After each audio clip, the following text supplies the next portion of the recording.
সাতক্ষীরা থেকে একটি ইয়াবার চালান আসছে, সেটি ঢাকায় যাবে, এ ধরনের ইনফরমেশন ছিল। তো সেই সংবাদের ভিত্তিতে আমরা কোয়াবাজার এলাকায় আমাদের চেকপোস্টের কার্যক্রম চালু করি এবং সেখানে আমরা একজন মাদক ব্যবসায়ীকে আটক করি। তার ব্যাগে তার পিছে একটি ব্যাগ ছিল, ওই ব্যাগের মধ্যে তিন কাঠ মাল বলে। তো আমরা তাকে 3 কাঠ মাল সহ তাকে ধৃত করি এবং তার কাছ থেকে বিভিন্ন তথ্য পেয়েছি। সে এই মাল সাতক্ষীরা থেকে ঢাকায় নিয়ে যাবে, এই ধরনের তথ্য দিয়েছে। তো আমরা আরও তথ্য পেয়েছি যে এখন মিয়ানমার থেকে সাতক্ষীরায় নৌপথে বা সমুদ্রপথে যেটা বলেন, এভাবে সাতক্ষীরায় আসে। সাতক্ষীরা থেকে এখন এই খুলনা হয়ে ঢাকায় যায়।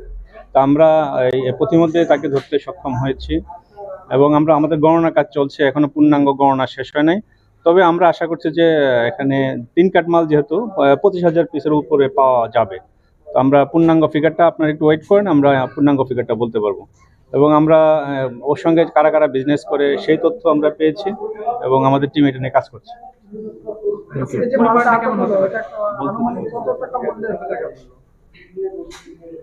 একজনকে ধরেছেন তার সম্পর্কে কোনো তথ্য?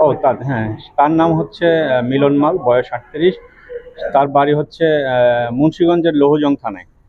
সে এর আগেও আপনার ইয়াবাসহ ধরা পড়েছিল, সেটা এর আগে কুমিল্লাতে ধরা পড়েছিল। কয়টা মামলা আছে তার বিরুদ্ধে? এর আগে সে একটা মামলা খেয়েছে, বাট সে ইয়াবাসহ আগে ধরা গিয়েছিল এই ধরনের।